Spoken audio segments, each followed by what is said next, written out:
Stop studying, you are wasting your time. If you're studying the way most students do, you're probably wasting 80% of your time and you don't even realize it. Ever spent hours cramming only to forget everything in the exam? Most students learn how to study the right way too late. But by the time you finish this video, you'll know how to study effectively and save yourself years of frustration. Imagine you're trying to fill a bucket with water, but there are holes everywhere. No matter how much you pour in, most of it leaks out. Frustrating, right? Well, that's exactly what most students do when they study. They spend hours trying to absorb information, but their brains don't retain much of it. And the worst part? They don't even realize it's happening. Now let's talk about the biggest mistakes that are making your study sessions almost useless. Mistake 1. Highlighting and rereading. Most students think highlighting their textbooks and rereading notes will help them remember the material. But here's the shocking truth. Studies show that rereading has a retention rate of only 10%. That means if you reread a chapter today, by next week you'll forget 90% of it. It feels productive because your brain recognizes the words on the page. But recognition is not the same as understanding or memorization. Think about it. If you keep watching the same movie over and over, does that make you an expert on filmmaking? Number, you're just getting familiar with the story.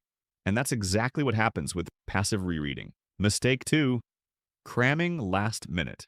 Let's be real, we've all crammed for a test at some point. Staying up all night, drinking way too much coffee, and stuffing information into our brains like it's a suitcase we're sitting on just to close. But cramming doesn't work long term. Sure, you might remember some of it for the test tomorrow, but within a few days, most of that information is gone. Poof. Here's why. Your brain treats crammed information like junk mail. It throws it away because it knows you don't really need it. You're just forcing it in without giving your brain a reason to hold onto it. And if you think, well, I only need to remember it for the test, here's a hard truth. The students who actually master the material will always outperform you in the long run, whether it's in class, in college, or in their careers. Mistake 3. Studying passively. Another massive mistake is studying passively, meaning you just read, watch, or listen without actually doing anything with the information. Imagine you want to learn how to swim. Would you read a book about swimming and then jump into a pool expecting to be an expert? Of course not.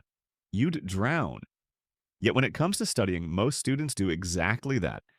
They read the textbook, watch a lecture, and assume they've learned the material. But unless you engage with the information, by testing yourself, teaching it to someone else, or practicing, it won't stick. Now that you know these mistakes, how do you actually study the right way? That brings us to the game-changing shift. Here's the truth. Studying isn't about how much time you spend, it's about how much you retain. Some students study for 3 hours and forget everything the next day. Others study for 1 hour and remember most of it for life. The difference? How they study.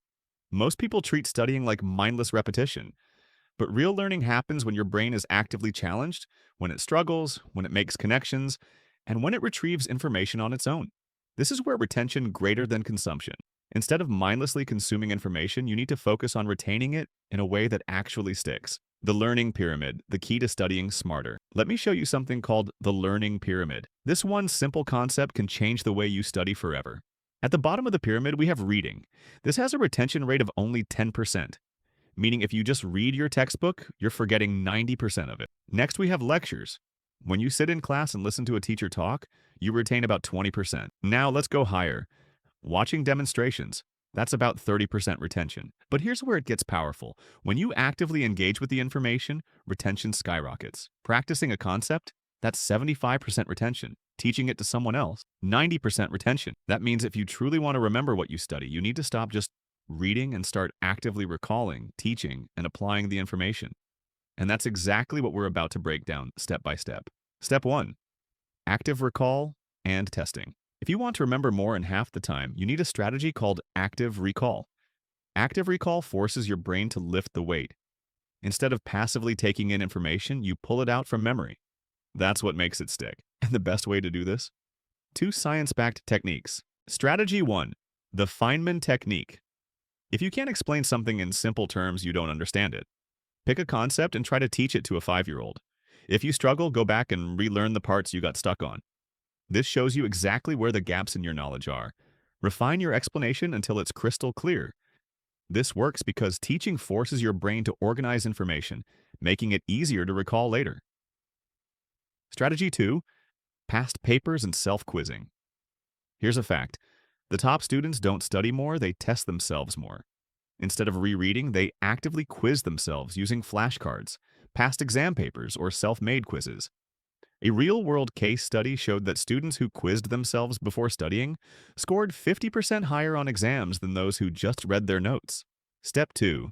Spaced repetition and the forgetting curve. Did you know that you forget 50% of what you learn within an hour? This is called the forgetting curve, and it explains why cramming fails. Your brain is wired to forget things it doesn't use. But here's the good news. You can hack your memory to remember more with less effort. Instead of trying to memorize everything in one sitting, spread it out over time. How? Use spaced repetition in 3 steps. Day 1. Learn the material. Day 3. Quick review about 10 minutes. Day 7. Self-test without notes. Step 3. How to make studying a daily habit. The real challenge is sticking to a study routine. Most people struggle because they procrastinate, get overwhelmed, or burn out. So let's fix that with 3 simple habit hacks. Hack 1. The 2-minute rule. This psychological trick stops procrastination. Instead of telling yourself, I have to study for an hour, tell yourself, I'll just read 1 page. Or I'll just do 1 flashcard. Once you start, your brain shifts into might as well keep going mode. Hack 2. Habit stacking. Attach studying to a routine you already do. After brushing your teeth, review 1 flashcard. After breakfast, do a 5-minute quiz. After dinner, summarize 1 concept in your own words. By linking it to an existing habit, it becomes automatic, just like brushing your teeth. Hack 3. Avoid burnout with the Pomodoro technique. If studying feels like a marathon, your brain will resist. Instead, use the Pomodoro technique. 25 minutes of deep focus, 5-minute break. Repeat 4 times, then take a longer break. Now here's the hard truth. Even the best study techniques won't help you if you don't use them consistently. Most students cram for hours the night before and wonder why they forget everything. But the real secret? Small daily effort beats last-minute panic every single time. If this helped, hit like and subscribe so you never miss a game-changing tip. Good luck with your studies. Now go crush it.